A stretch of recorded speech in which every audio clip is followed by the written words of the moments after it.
In Part 1, we retraced the shocking beginnings of the Gilgo Beach murders. We uncovered the grim discovery of bodies along the shoreline, heard the pain of families desperate for answers, and followed investigators struggling to untangle a case that seemed overwhelming. Those early revelations set the stage for what would become one of the most complex criminal investigations in modern American history. Now, in Part 2, the focus sharpens.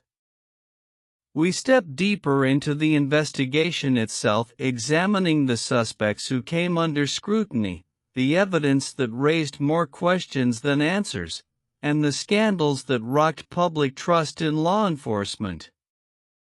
Each revelation brought the case closer to accountability, but also exposed just how vulnerable the system was to failure. This is where the story turns from mystery into a pursuit of truth, justice, and closure for the lives lost on Gilgo Beach. In 1996, the partial remains of a woman nicknamed Peaches for a tattoo on her torso were discovered. Years later, additional remains connected to her were found near Gilgo. The child remains found in 2011 are believed to be Peach's daughter. But who were they? How did they die?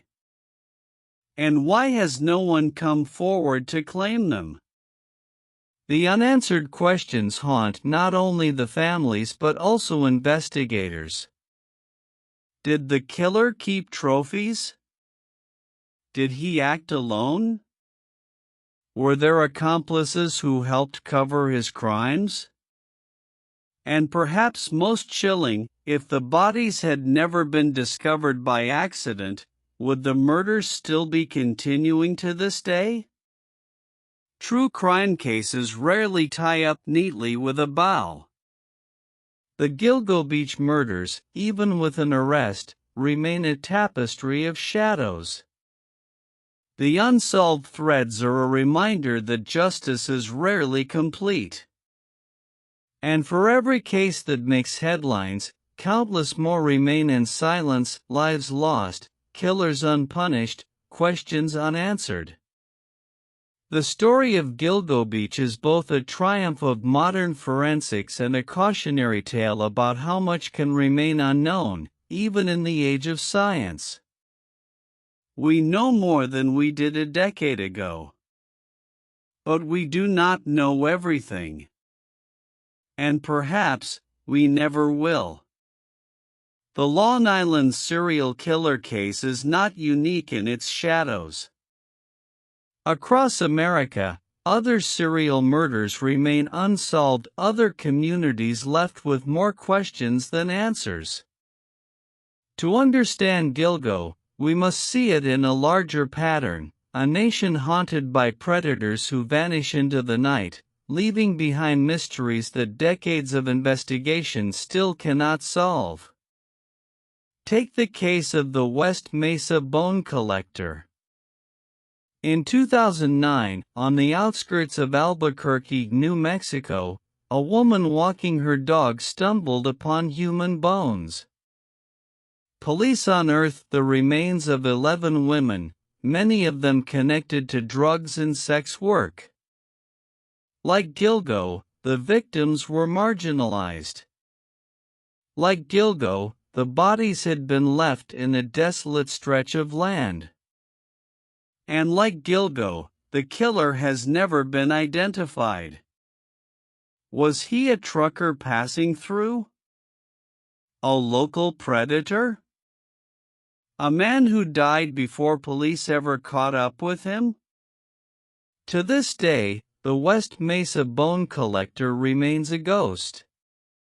Then there is the Highway of Tears in Canada, stretching across British Columbia, where Indigenous women have vanished for decades.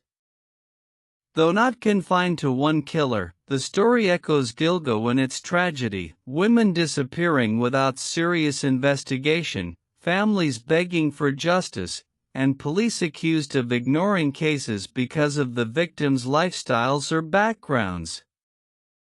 In Long Island itself, parallels are often drawn to the case of the torso killer, Richard Cottingham, who operated in New York and New Jersey in the 1970s and 80s. Cottingham confessed to dozens of murders long after his conviction. Could predators like him have inspired or overlapped with Gilgo? The question lingers. The Gilgo murders also call to mind the story of the Green River Killer, Gary Ridgway, who stalked sex workers in Washington state. For years, Ridgway evaded police, dumping bodies in rivers and wooded areas. It was only DNA technology decades later that finally identified him as the killer. His case set a precedent for how long justice can take and how killers can hide in plain sight for years. What ties all of these cases together is a troubling theme. The victims are often those society overlooks. Women living on the margins. Sex workers. Runaways. Addicts. People who vanish quietly, and whose disappearances do not make headlines until the bodies pile up. Gilgo Beach is just one chapter in a much larger story, the story of how society's most vulnerable become prey. The mysteries remain. Was the Gilgo killer unique, or just part of a long line of predators exploiting the same blind spots? And if these other killers were never caught, how many more might still walk among us? For families and communities, the comparisons bring both comfort and despair. Comfort, in knowing they are not alone in their grief. Despair, in knowing that sometimes justice never comes. To understand the Long Island serial killer, we must step into the most unsettling place of all, the killer's mind. What drives a man with a family, a career, a seemingly ordinary life, to stalk, kill, and conceal? The answers lie in the shadows of psychology. And while every serial killer is different, patterns emerge. Experts describe many serial predators as organized offenders. They plan their crimes meticulously. They select victims with purpose. They choose dump sites carefully, often returning to the same locations because it gives them control. The burlap wrappings, the burner phones, the isolated stretches of Ocean Parkway, these were not random. They were calculated. This kind of control is a hallmark of the organized killer. Psychologists also identify traits of psychopathy in serial killers. Charm that hides manipulation. A lack of empathy. An absence of remorse. A shallow, performative life on the surface. Neighbors described Rex Hoyerman as quiet, awkward, but unremarkable.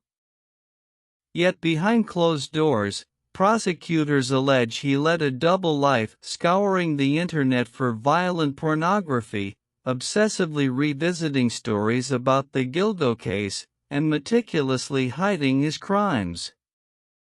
What makes men like Hoyerman so chilling is their ability to blend in. Ted Bundy was a law student. Dennis Rader, the BTK killer, was a church leader. Gary Ridgway was a factory worker and family man. They are not monsters in appearance. They are ordinary until they are not. That ordinary mask makes them invisible predators. But why sex workers? Why target those on the margins?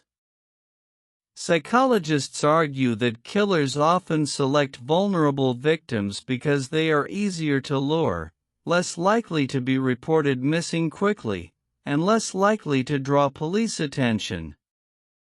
It is a cruel calculation, to prey on those society overlooks. In Gilgo, this calculation delayed justice for years. Serial killers also kill for different motives. Some seek sexual gratification. Some hunger for power and dominance. Others chase the thrill of hunting, a twisted addiction that grows with each act. What unites them is the compulsion. It is rarely about money or revenge. It is about feeding a darkness that cannot be satisfied. Forensic psychologists warn that predators like Hoyerman do not simply stop on their own. The compulsion builds until something interrupts an arrest, a death, or, as in Gilgo, a mistake that finally cracks their carefully built mask. That is why so many remain undetected for years, even decades. Until the science, or their arrogance, catches up with them. Studying the psychology of serial killers is not about excusing them. It is about understanding them enough to stop the next one. Because history shows us, as long as society has shadows, someone will be there to hunt within them.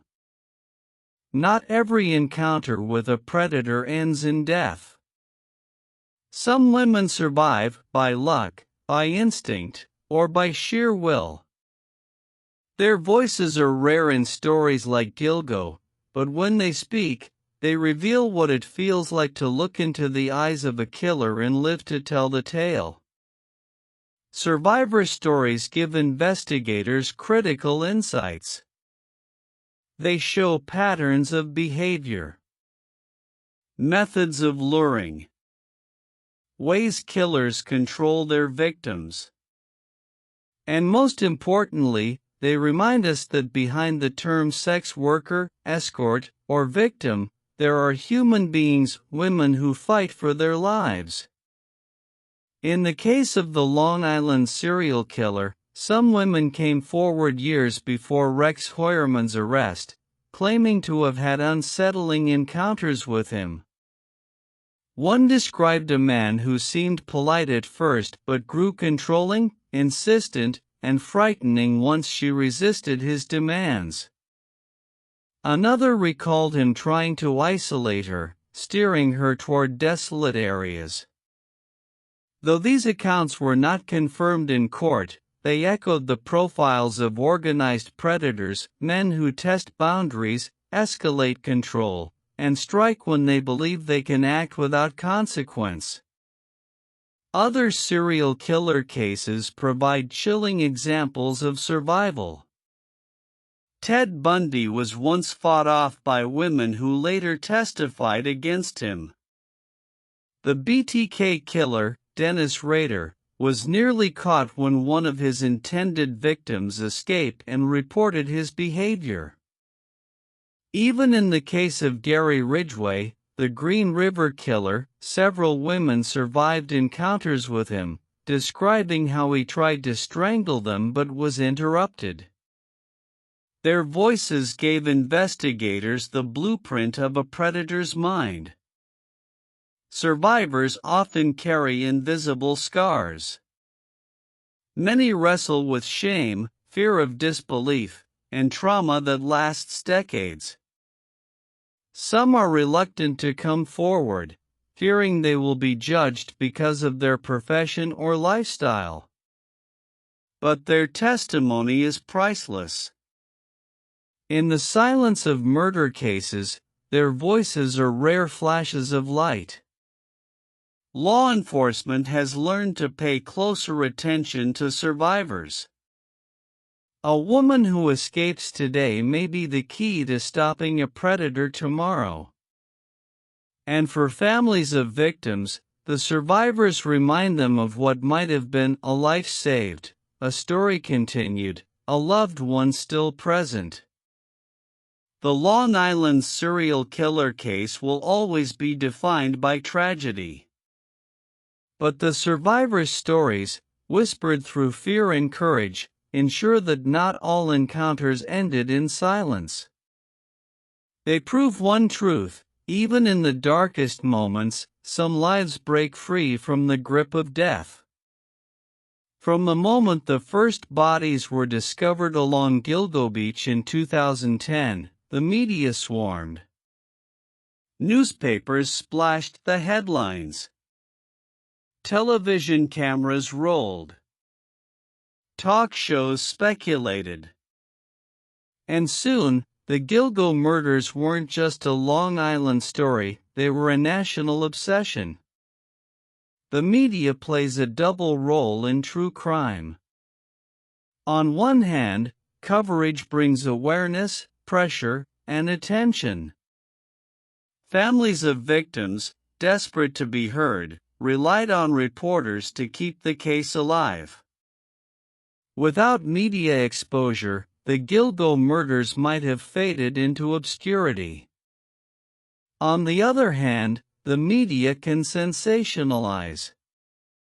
Tabloids reduced the women to prostitutes found on the beach, overlooking their humanity, their children, their families. Stories of their struggles were often pushed aside for lurid speculation about the killer's methods.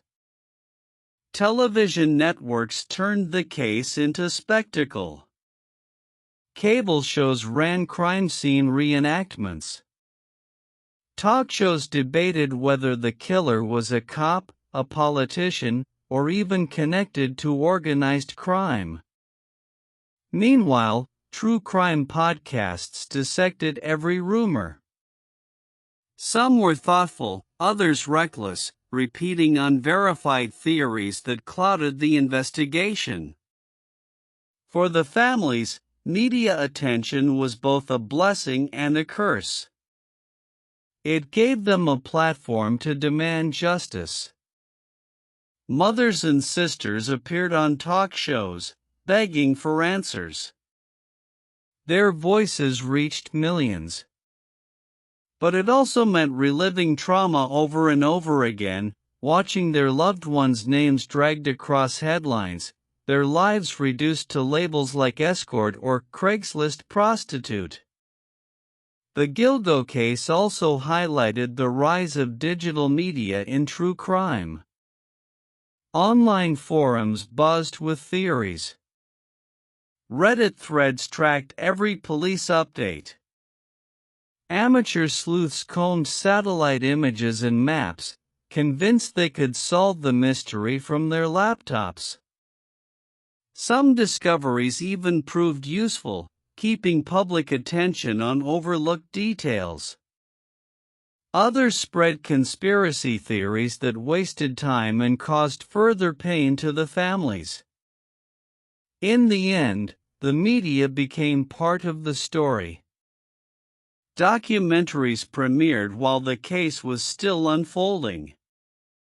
Journalists camped outside the home of Rex Hoyerman after his arrest, broadcasting every detail of his life, from his basement stash to his Google searches. The line between reporting and entertainment blurred, leaving the public with a story that was as much media creation as it was criminal investigation. The role of media in Gilgo reminds us of a powerful truth: crime is not just about evidence, killers, or victims. It is about narrative. And whoever controls the narrative controls how history remembers both the victims and the monster who hunted them. Every great mystery carries not just the shadow of the killer, but the shadow of those sworn to stop him. In the Gilgo Beach murders, suspicion has long fallen not only on the predator, but on the very institutions tasked with protecting the community.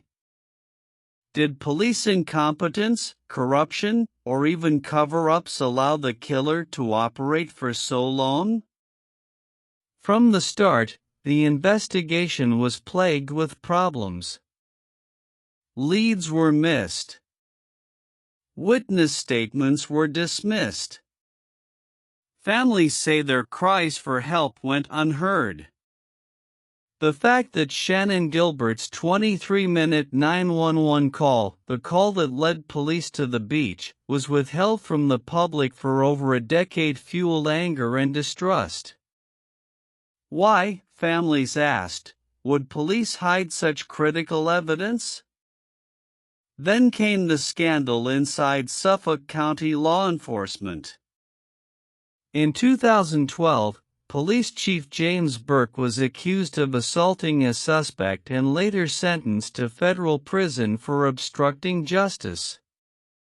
Burke's fall from grace was no minor embarrassment. It raised serious questions about whether corruption at the highest levels compromised the Gilgo investigation. Whispers spread that Burke, and perhaps others, had personal reasons for keeping the case quiet. Some speculated about ties to sex workers, about secrets best left buried. Though never proven, the rumors fueled mistrust. Even after Burke's removal, the investigation limped forward. Jurisdictional battles between Suffolk County Police, the state police, and the FBI created delays. Each agency guarded its turf, and cooperation broke down. While police argued, the killer remained free. For the families, these failures felt like betrayal. They accused law enforcement of ignoring the case because the victims were sex workers. They pointed to delays, excuses, and shifting narratives. One mother said bluntly, "If these were bankers' daughters, the killer would have been caught years ago." Corruption may never be proven. Incompetence, however, is undeniable. The Gilgo case became a study in how mistrust of institutions can deepen a mystery, and how failure to act quickly can turn a local crime into a national scandal. Ultimately, it took new leadership and the advancement of forensic science to bring the case back to life. But the scars of corruption linger. For many, the Gilgo murders will always be a story not just of a killer, but of a system that failed to stop him sooner. The Gilgo Beach murders were not just a crime story. They became a cultural event reshaping how America talks about sex work, policing, and the hidden dangers lurking beneath suburban life. At the heart of the case lies a difficult truth: the victims were sex workers. For decades, sex work has existed in the shadows, criminalized and stigmatized. Society often turned away, dismissing violence against sex workers as inevitable, as if their lives mattered less. The Gilgo murders forced the nation to confront this prejudice. These women were not just statistics. They were mothers, sisters, daughters. They were human. The case also ignited debate over policing. When the remains were first discovered, critics argued that law enforcement had been slow to respond because of who the victims were. The scandal with former Police Chief James Burke only deepened suspicions. For many, Gilgo became a symbol of institutional neglect, a case study in how corruption and indifference can let killers thrive. But the cultural impact reached even deeper. Long Island was seen as a haven of middle-class comfort, manicured lawns, quiet cul-de-sacs, safe neighborhoods. the arrest of Rex Heuermann shattered that illusion. Here was a man who lived a seemingly normal suburban life, riding the train into Manhattan, working as an architect, returning home to his wife and children, all while allegedly hiding a monstrous secret. The Gilgo case reminded America that evil does not always look like a stranger in the shadows. Sometimes, it lives next door. Popular culture absorbed the story. Podcasts dissected the details. Documentaries reached global audiences. Gilgo entered the same cultural lexicon as cases like the Zodiac Killer, Ted Bundy, and the Green River Killer. It became not just a local horror, but part of America's true crime mythology. And then there was the digital culture. Unlike older serial killer cases, Gilgo unfolded in the era of the Internet. Online forums and social media transformed ordinary people into investigators, amplifying both facts and rumors.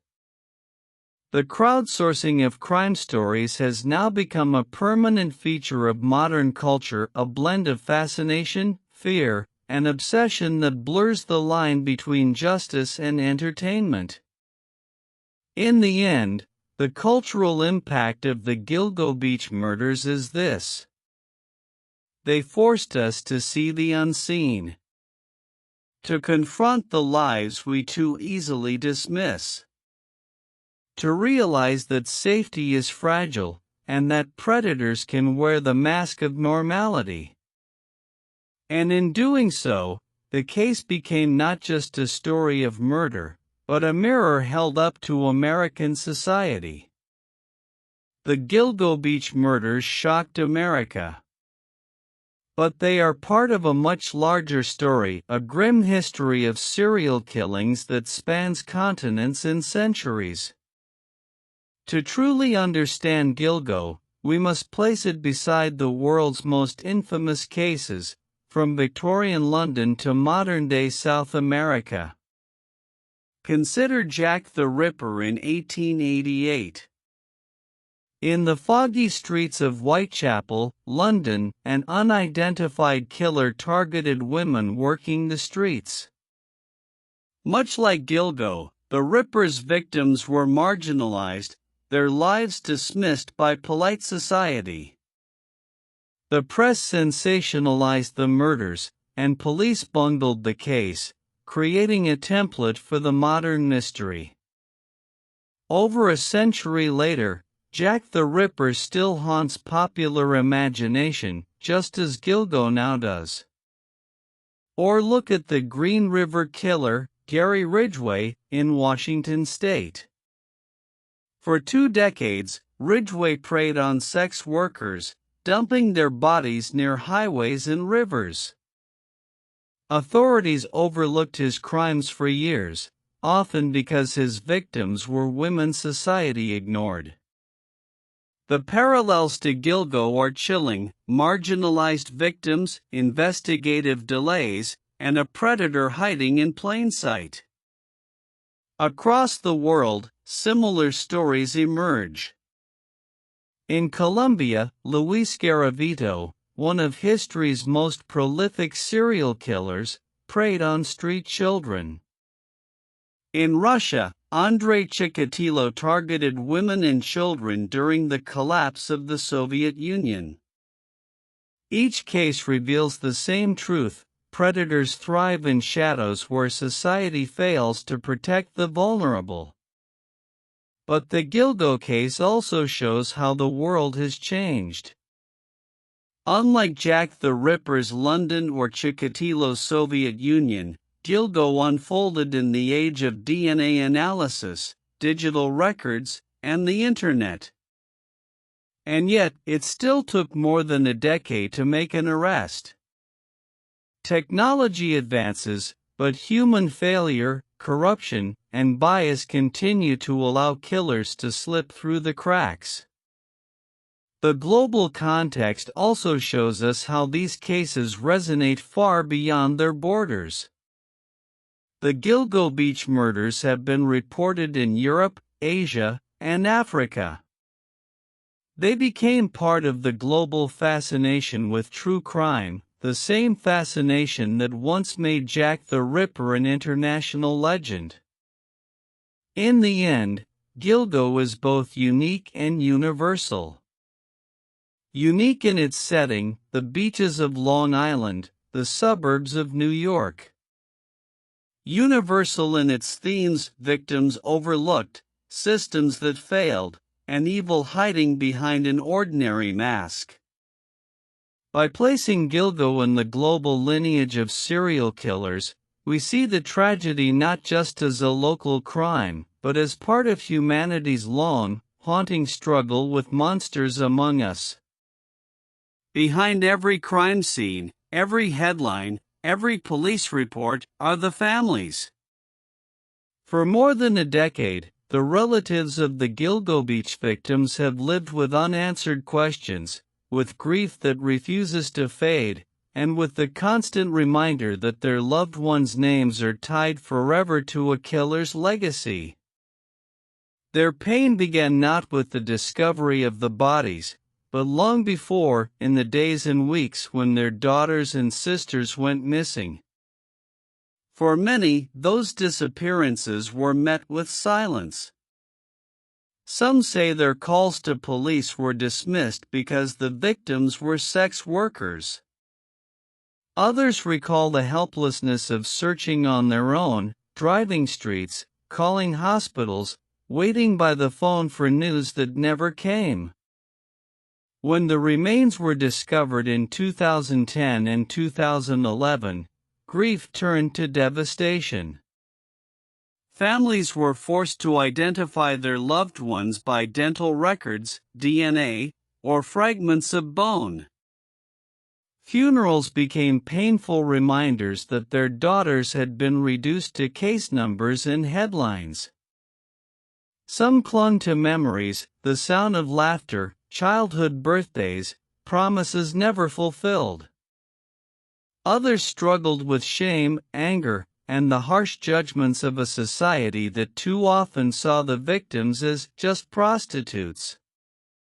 Shannan Gilbert's family, in particular, fought not only for answers but for recognition.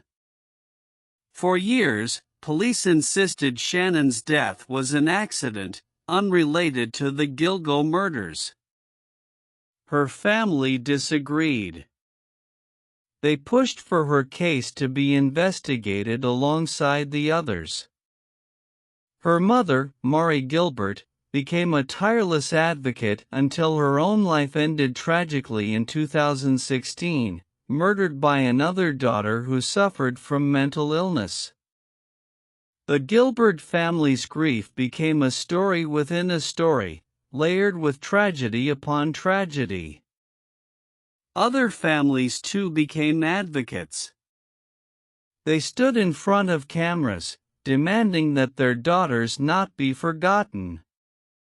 They worked with journalists, pushing for the case to stay in the public eye. They endured rumors, speculation, and media portrayals that often hurt as much as they helped. But through it all, they reminded the world of something simple: their loved ones were more than victims. They were people, deserving of dignity. Even after Rex Heuermann's arrest, families expressed mixed emotions. Relief, yes, but also pain that it had taken so long. Some said justice had already come too late.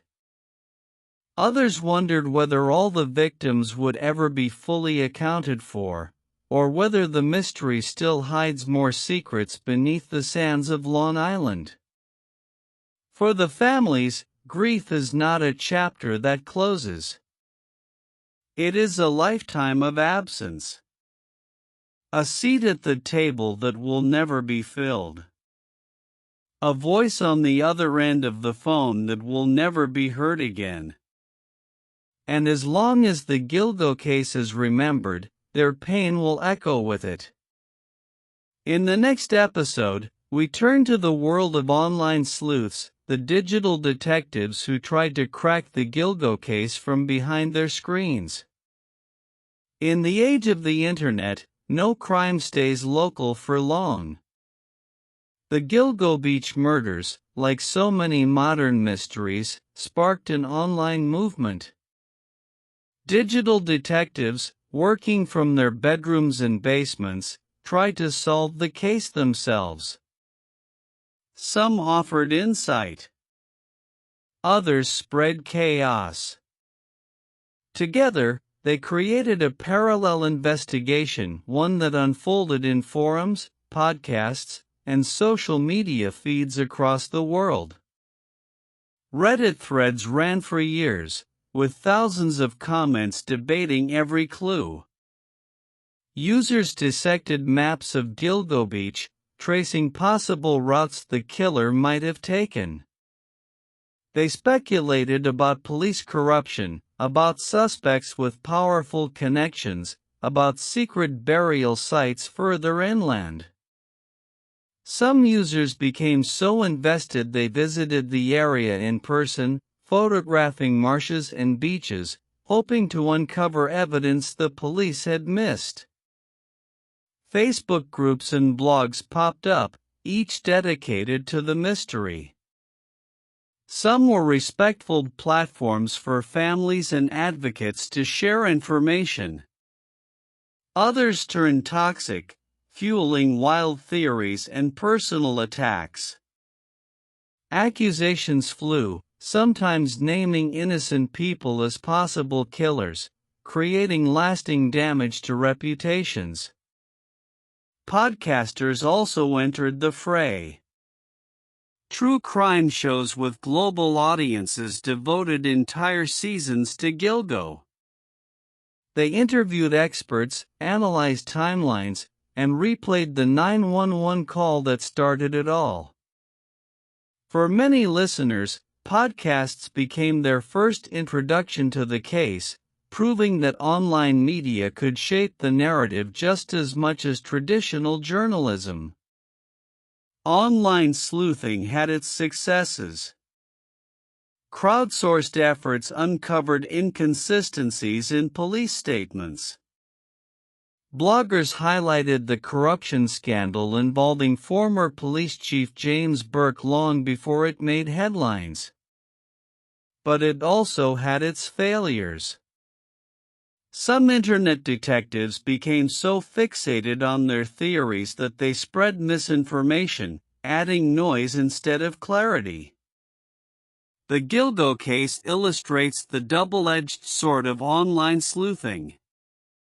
On one side, a powerful collective brain that refuses to let a case go cold. On the other, the danger of obsession, conspiracy, and unverified claims. For families, this digital world was both a lifeline and a burden, amplifying their voices, but also subjecting them to rumors and speculation that reopened wounds. In the end, the online sleuths didn't catch the killer. DNA, police work, and modern technology did that. But their relentless attention ensured the case never faded.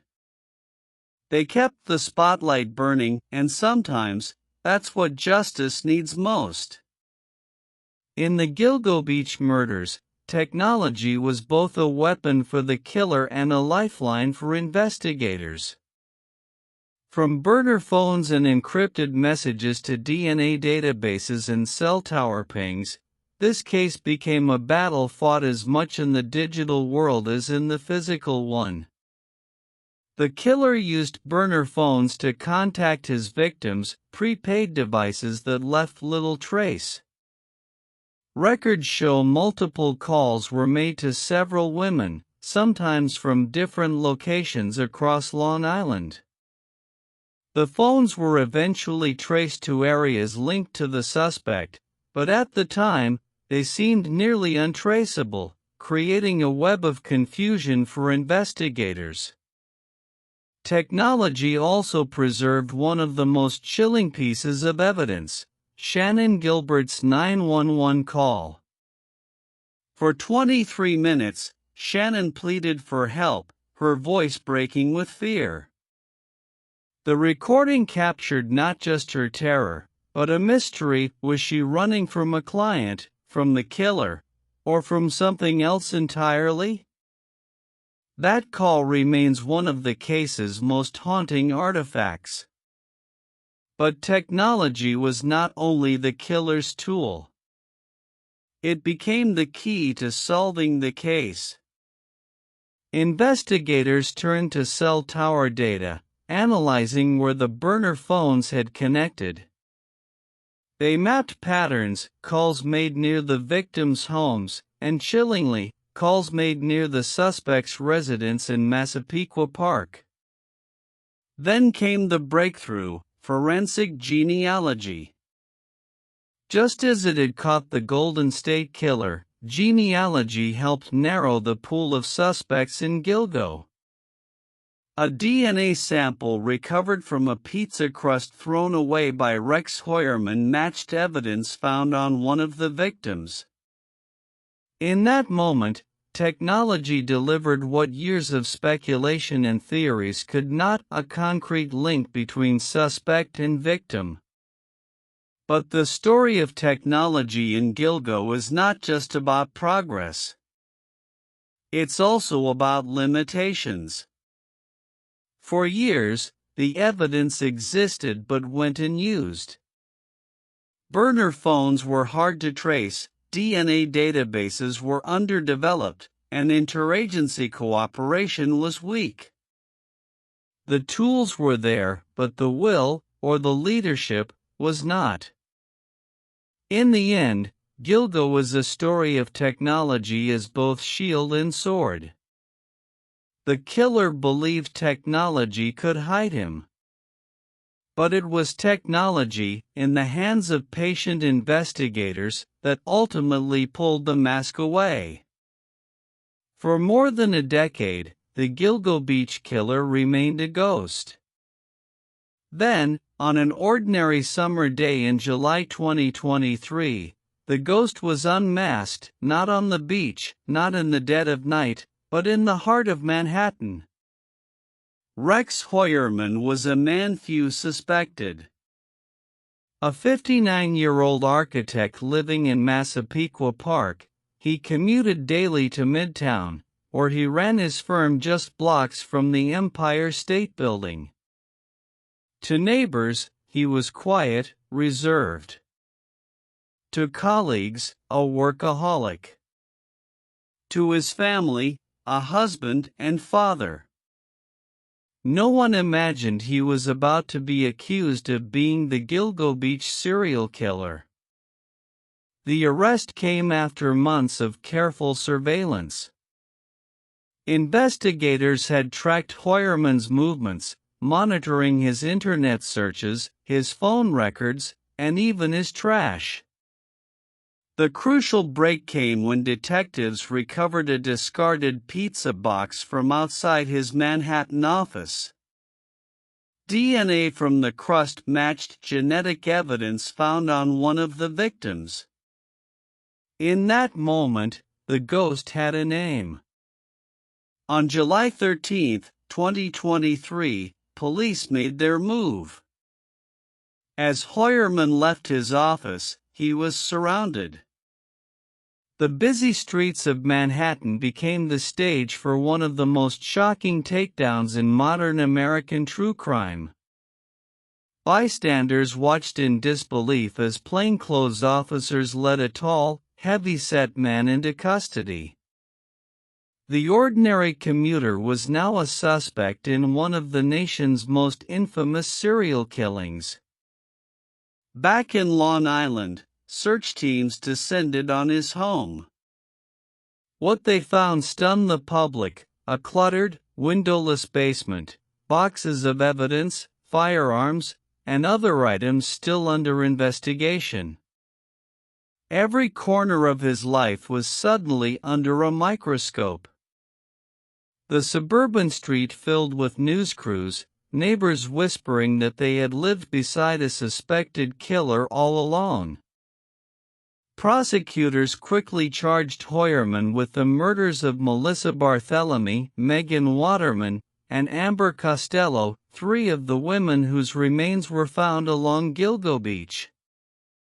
He later faced additional charges connected to Maureen Brainerd Barnes, with investigations ongoing into other remains discovered in the same area.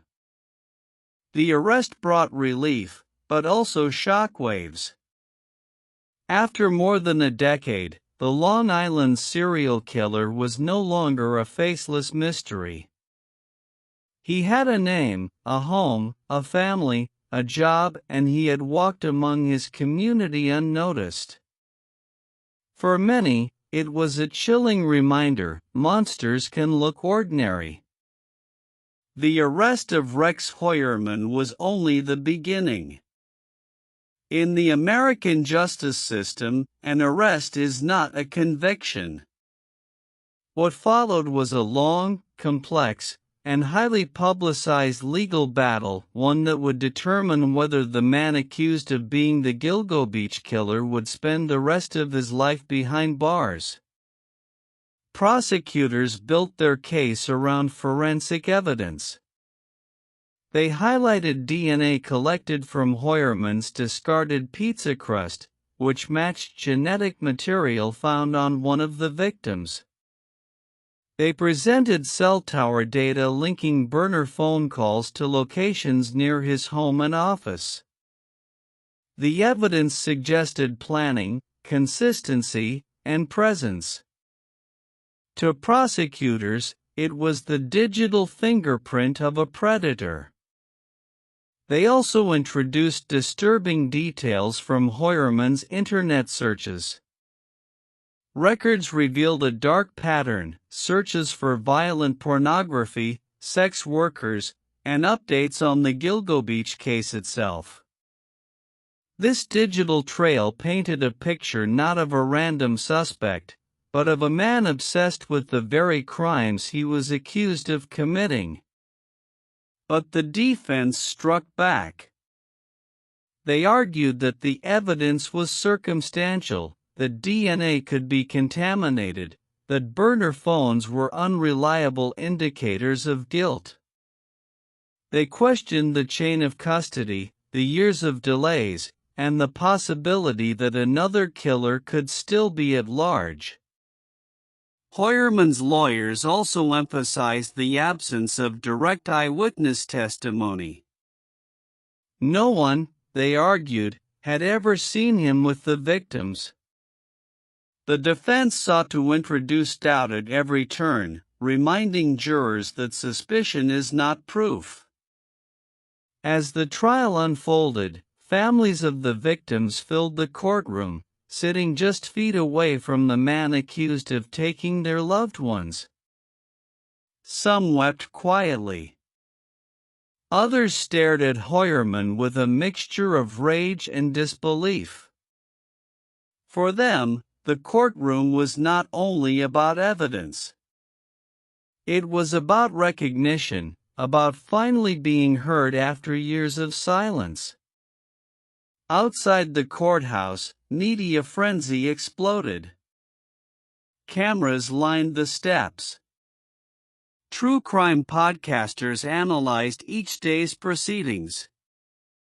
Every motion, every objection, every piece of testimony became headline news.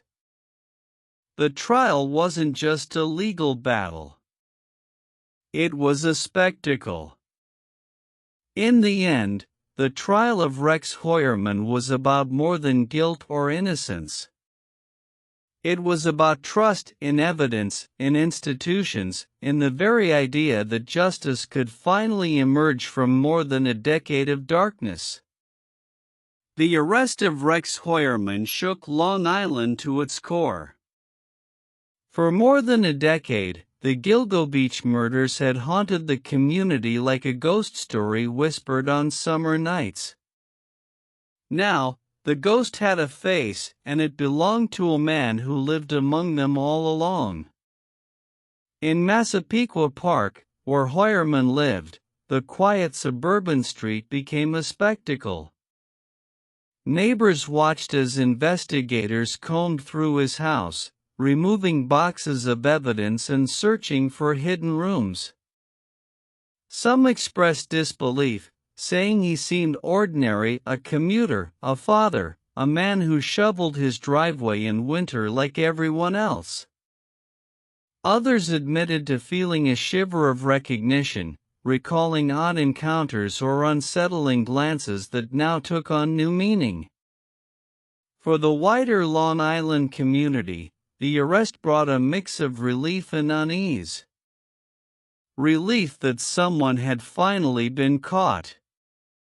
Unease that the suspect had lived undetected for so long, moving freely through their neighborhoods, their train stations, their supermarkets. Businesses near Gilgo Beach reported an increase in visitors, some drawn by morbid curiosity, others by a need to pay respects.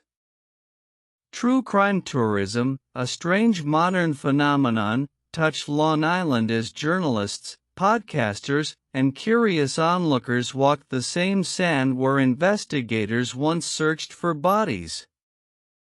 Families of the victims, meanwhile, continued their advocacy.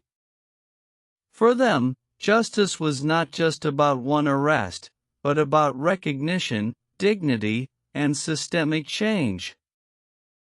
They called for reforms in how police treat cases involving sex workers. They demanded answers about why it had taken so long to act. Long Island itself changed, too.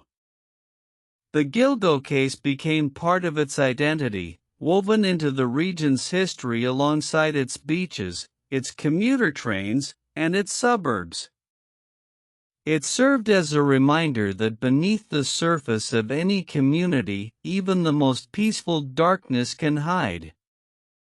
But perhaps the most lasting impact was the erosion of trust. Trust in neighbors, trust in institutions, trust in safety itself.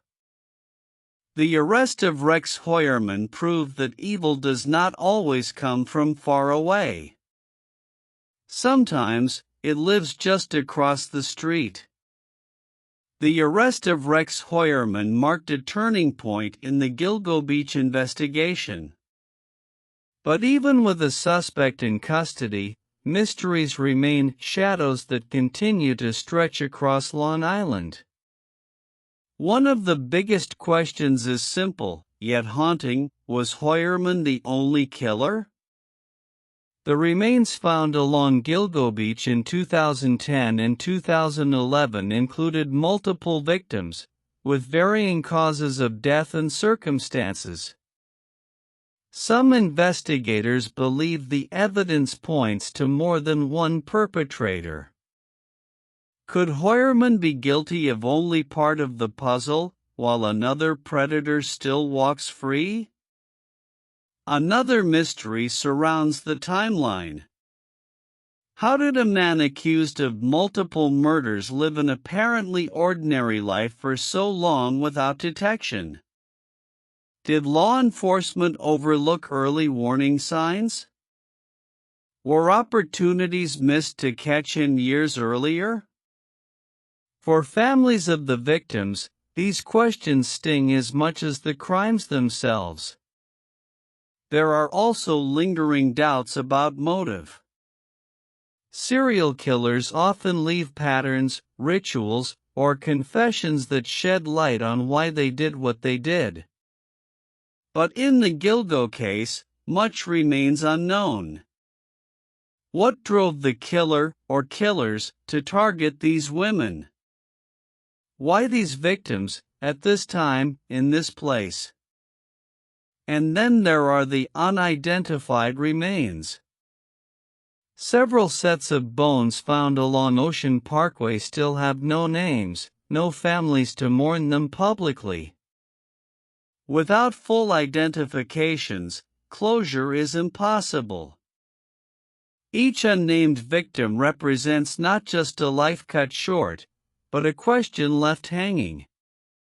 Some investigators and journalists also question the role of technology. Did advances in DNA, cell phone tracking, and digital forensics finally expose Hoyerman, or did those tools only scratch the surface? Could more answers be hidden in the data waiting for breakthroughs that have not yet arrived? Ultimately, the Gilgo Beach murders remain partly unsolved. Even with an arrest, the story is not finished. Too many questions remain unanswered. Too many shadows linger on the shoreline. The Gilgo Beach murders were not just a crime story. They became a cultural phenomenon, a mystery that captured headlines, documentaries, podcasts, and late-night conversations around the world. From the earliest discoveries of remains in 2010, the media swarmed Gilgo Beach. Helicopters hovered above the dunes. Reporters interviewed neighbors, grieving families, and investigators. Every detail, real or speculative, became fuel for the public's imagination. True crime media played a central role. Podcasts dissected timelines and suspects. YouTube channels mapped out theories. Television networks produced primetime specials. For audiences hungry for answers, Gilgo became a modern legend, a story as gripping as any fictional thriller, yet horrifyingly real. But the flood of attention had consequences. For families of the victims, the constant spotlight was both a blessing and a curse. The media kept pressure on investigators to solve the case, ensuring it was never forgotten. Yet it also meant their loved ones' lives and deaths were consumed as entertainment. As time passed, the case entered the realm of myth.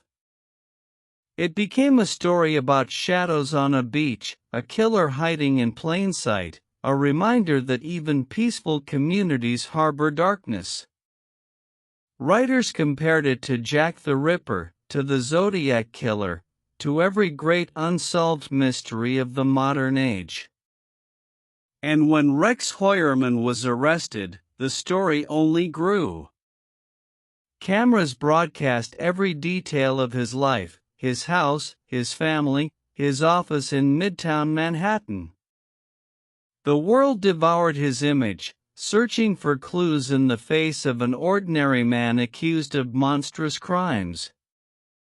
The Gilgo Beach case now lives in two forms, as a criminal investigation still unfolding in courtrooms, and as a legend retold in headlines, documentaries, and whispered conversations. It is both fact and folklore, crime and cautionary tale, truth and myth. To understand the Gilgo Beach murders, investigators and psychologists have looked beyond the evidence, beyond the crime scenes, into the mind of the predator. Criminal profilers have long studied serial killers.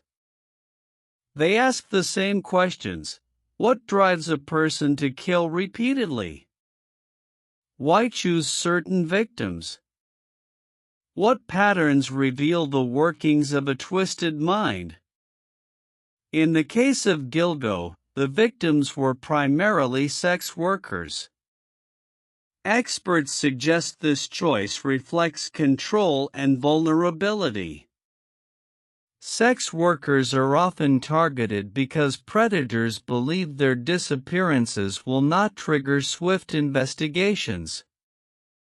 Forensic psychologists call this a high-risk victim group, people society too often overlooks, making them ideal targets for a calculated predator. Psychologists also look at the killer's double life. If Rex Hoyerman is indeed guilty, he lived as both architect and predator, professional by day, hunter by night. This duality is common among serial killers. Outwardly normal, inwardly consumed by fantasies of domination, control, and violence. Then there are the rituals. Killers often follow patterns not because they need to, but because they want to. Repetition gives them a sense of control. The Gilgo case shows signs of careful planning: burner phones, specific dump sites, calculated risk. These are not random acts, but the work of a mind driven by compulsion. Profilers argue that predators like the Gilgo killer are often fueled by fantasy. The crimes are rehearsed in their minds long before they are carried out. The act itself becomes a way to bring fantasy into reality and to relive it, over and over, through memory. But perhaps the most chilling insight is this. Predators like the Gilgo killer can blend seamlessly into ordinary life. They can be fathers, husbands, co-workers, neighbors. The monster is hidden behind the mask of normalcy, revealing itself only in moments of private darkness. The psychology of the predator is not only about the killer's mind. It is also about societies. Why do communities fail to notice? Why do institutions overlook warning signs? And why are some lives deemed less worthy of protection until tragedy forces us to pay attention? In true crime stories, the spotlight often falls on the killer. But the heart of the Gilgo Beach case lies with the victims, women whose lives were more than the tragedies that ended them. Melissa Barthelemy was 24 years old. She loved fashion, makeup, and dreamed of one day owning her own salon. To friends, she was bubbly and ambitious.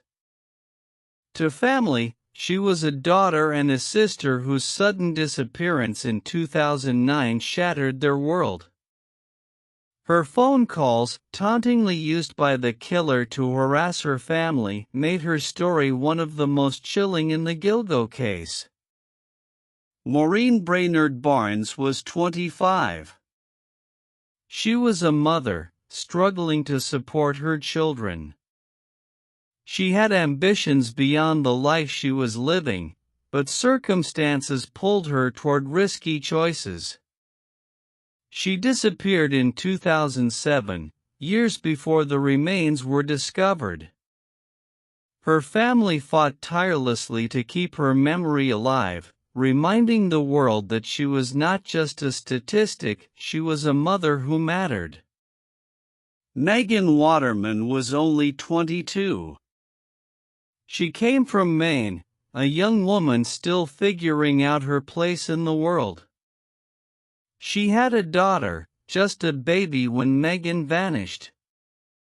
Today, that child is growing up without her mother, a cruel absence that lingers long after the case headlines fade. Amber Lynn Costello was 27. She was a free spirit, loved for her humor and energy. She struggled with addiction, like many victims of exploitation, but she was loved deeply by her family. Amber's story reminds us that behind every victim label is a real person, one with laughter, struggles, and hope. And beyond the so-called Gilgo 4, there are others. Unidentified remains found along Ocean Parkway represent lives cut short, stories never fully told. For them, justice is still incomplete. Their names remain unknown,